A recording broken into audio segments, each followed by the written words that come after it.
తాకట్టులో ఉన్న బంగారాన్ని విడిపించి ఆ రోజు ఆన్లైన్ రేటుకే మేము కొంటాం. Sharma gold company. గురుగారు శ్రీమాత్రే. గురుగారు సంకటహర చతుర్దశికి ఎందుకు అంత ఇంపార్టెంట్? నేను విజయ గణపతి ఆలయంకి వెళ్తాను. ట్రస్ట్ మీ గురుగారు, 2 years వరకు సంకటహర చతుర్దశి అన్నదానం ముందే డేట్స్ అక్కడ రాసి ఉంటాయి. సో మచ్ ఆఫ్ ఇంపార్టెన్స్ ఎందుకని? సంకష్టహర చతుర్థి అని అంటారు. దీన్ని రాను అందరూ సంకటహరం అంటారు. సంకష్టం అన్న సంకటాన్న ఒకటే.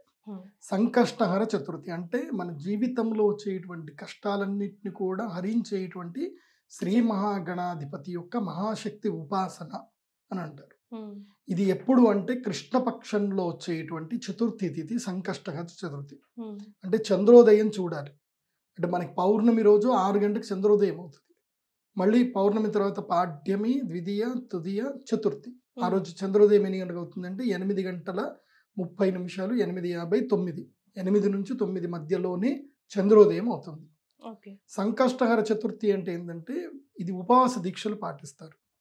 రోజంతా కూడా ఉదయాన్నే లేచి స్నానము సంకల్పం చేసుకొని గరికను సంగ్రహించడానికి వెళతారు. గరికను సంగ్రహించుకొని ఈ రోజంతా కూడా ఓం గం గణపతయే నమః, ఓం గం గణపతయే నమః అని దివ్యమంత్రం చదువుతూ ఈ రోజు ఏం చేయాలంటే విశేషంగా ఉండ్రాళ్ళు సేకరించాలి. అంటే మనం పూరీలు చేసుకుంటాం కదా, సో గోధుమ పిండితోటి పూరి చపాతీలాగా చేసి అందులోపల ఒక పదార్థాన్ని తయారు చేసుకోవాలి. కొబ్బరికి సంబంధించి గరిజలు చేసుకుంటారు కదా.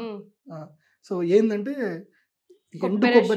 ఎండు కొబ్బరి కానీ లేదంటే పచ్చి కొబ్బరి, కొబ్బరి బాగా తురమాలి, మంచిగా తురమాలి. తురిమి అందులోపల చక్కెర, తర్వాత యాలకులు, తర్వాత బాదాములు, ఇంకా ఏమేమి ఉంటాయి డ్రై ఫ్రూట్స్ అన్ని కూడా వేసి దాన్ని చక్కగా ఒక మిశ్రమం లాగా తయారు చేసి అందులోపల నెయ్యి కూడా కలపాలి. నెయ్యి కలిపి ఒక మిశ్రమం తయారు చేసి ఒక్కొక్క గరిటెతోటి చక్కగా చపాతీ లోపల వేసి దాన్ని అంతా కూడా కలిపి ఒక పువ్వులాగా తయారు చేయాలి. పువ్వులాగా తయారు చేసి 1008 లడ్డూలు తయారు చేయాలి. ఈ 1008 లడ్డూలు తయారు చేసి చక్కగా నెయ్యిలో కానీ నూనెలో కానీ వేయించాలి. నెయ్యిలో వేయిస్తే మంచిది. నెయ్యిలో చక్కగా వేయించి తీసి అన్ని పక్కన పెట్టాలి. ఈ రోజు సాయంత్రం అంటే సంకష్టహర చతుర్థి రోజున సాయంత్రం పూట 6 గంటలకి ఏం చేయాలి, సూర్యాస్తమం అయిపోయిన తర్వాత యజ్ఞం ప్రారంభం చేయాలి. ప్రారంభం చేసి అంటే 5 గంటల నుంచి సంకల్పము పూజ అంతా రెడీ అయిపోతుంది. కరెక్ట్గా సూర్యాస్తమం అయిపోగానే యజ్ఞం ప్రారంభం అవుతుంది. గోధూళి వేళ అంటారు, దివ్య ముహూర్తం అది. ఆ గోధూళి వేళల్లో యజ్ఞం ప్రారంభం చేసి గణపతి అథర్వ శీర్షం చదువుతూ లక్ష్మీ గణపతి మంత్రం చదువుతూ 1008 సార్లు లక్ష్మీ గణపతి మంత్రాన్ని చదువుతూ ఈ యొక్క ఒక్కొక్క స్వాహాకారానికి ఒక్కొక్క లడ్డు వేయాలి యజ్ఞం లోపల. గణపతి అంటేనే అథర్వుడు, అథర్వుడు అంటేనే ఈయన అగ్నిస్వరూపుడు గణపతి. కాబట్టి గణపతికి అగ్నిస్వరూపం లోపల 1000 లడ్డులు నివేదన చేయాలి. సంకష్టహర చతుర్థి రోజున ఈ యాగం చేయాలి. ఈ యాగం చేసిన తర్వాత గణపతికి గరిక కూడా నివేదన చేసి పూజ చేసి షోడశోపచార పూజ చేసి నైవేద్యం అంతా కూడా అగ్నికి నైవేద్యం పెట్టాలి.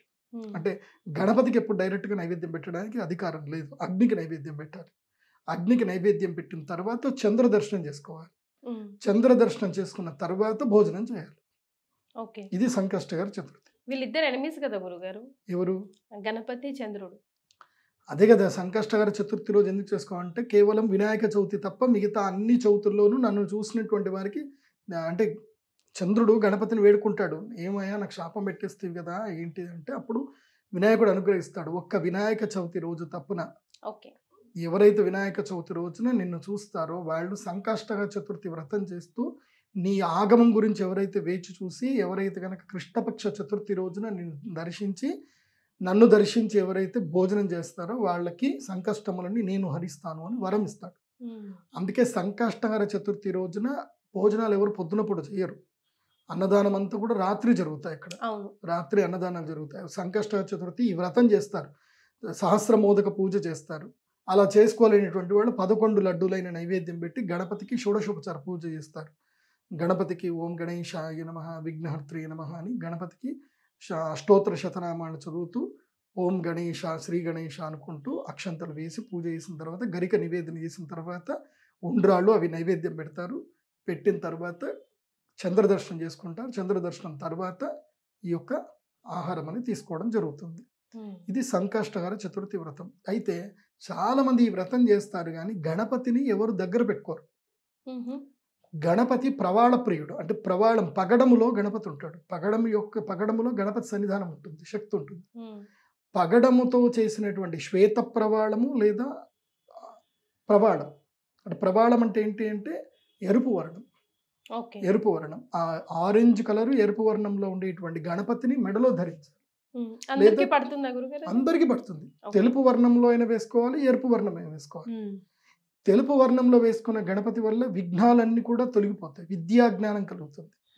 ఎరుపు గణపతి వేసుకోవడం వల్ల విఘ్నాలు తొలగిపోతాయి, వివాహం జరుగుతుంది, అదేవిధంగా అభిష్ట సిద్ధి కూడా కలుగుతుంది.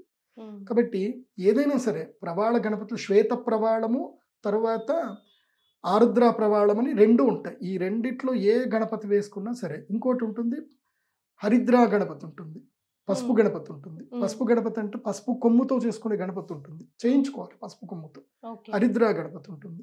అలా హరిద్రా గణపతి కూడా మెడలో వేసుకునేటువంటి వాళ్ళకి అనారోగ్య సమస్యలు ఉంటాయి కదా, వాళ్ళు హరిద్రా గణపతిని మెడలో వేసుకోవాలి. విద్య రావట్లేదు, విదేశాలకు వెళ్దాం అనుకుంటున్నారు, వాళ్ళు ఏం చేయాలి అని అంటే పచ్చల గణపతి ఉంటుంది, అంటే గ్రీన్ కలర్లో గణపతి ఉంటుంది. ఆ గణపతి వేసుకుంటే విద్యా యోగానికి, విదేశ యోగానికి, ప్రభుత్వ ఉద్యోగానికి బాగా ఉపయోగపడుతుంది. సో ఇలా 4 వర్ణాల్లో గణపతి దొరుకుతాడు మనకి. ఆ గణపతిని అనునిత్యము ఓం గం గణపతయే నమః అని ఉదయాన్నే లేచి పూజ చేసుకోవాలి. ప్రతి సంకష్టహర చతుర్థి రోజున గణపతి గుడికి వెళ్ళి 108 ప్రదక్షిణలు చేస్తే ఇక అంతకు మించిన గొప్ప అదృష్టం కూడా దొరకదు. కానీ నేను ఈ వీడియో చూసే వాళ్ళందరికీ ఒకటే చెప్తాను, ఏదైనా ఒక తత్వాన్ని పట్టుకోండి, ఒకే తత్వాన్ని గట్టిగా పట్టుకోండి.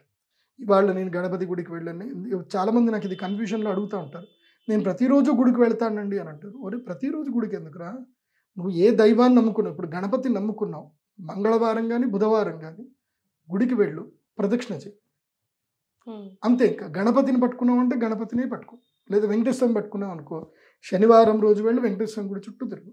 అమ్మవారిని పట్టుకున్నావా, శుక్రవారము లేదా మంగళవారం ఏదైనా ఒక రోజు వెళ్ళి అమ్మవారి గుడి ప్రదక్షిణ చేయి. కానీ రోజు మంత్రానుష్ఠానం, రోజున ఇంట్లో కూర్చొని ఒక 5 నిమిషాల పాటు మంత్ర జపం చేయి, మూల మంత్ర జపాలు. గురువు దగ్గర నుంచి గ్రహణము రోజున ఏదైనా మంచి సమయంలో గురుపదేశం తీసుకోవాలి, తీసుకొని జపం చేసుకుంటే మంచి జరుగుతుంది. సో ఇది చేస్తే సంకష్టహర చతుర్థి చేయడం వల్ల సంకష్టములని హరిస్తాయి. ఎందుకోసమంటే నేను చాలా కుటుంబాలు చూశాను, మాకు తెలిసిన మా అన్నయ్య గారు ఉంటారు, మా బాబాయ్ ఉంటాడు చక్రి అని, మా బాబాయ్ వాళ్ళ అన్నయ్యకి ఆల్మోస్ట్ హాస్పిటల్లో పడిపోయారు, ఇంకా చనిపోతారు అని అనుకున్నారు. వాళ్ళ ఆవిడ నేను సంకష్టహర చతుర్థి చేస్తానని చెప్పి దీక్ష తీసుకుంది. హాస్పిటల్లో డెత్ బెడ్ నుంచి బయటకు వచ్చాడు, ఇప్పటికీ ఆరోగ్యంగా ఉన్నాడు ఆయన.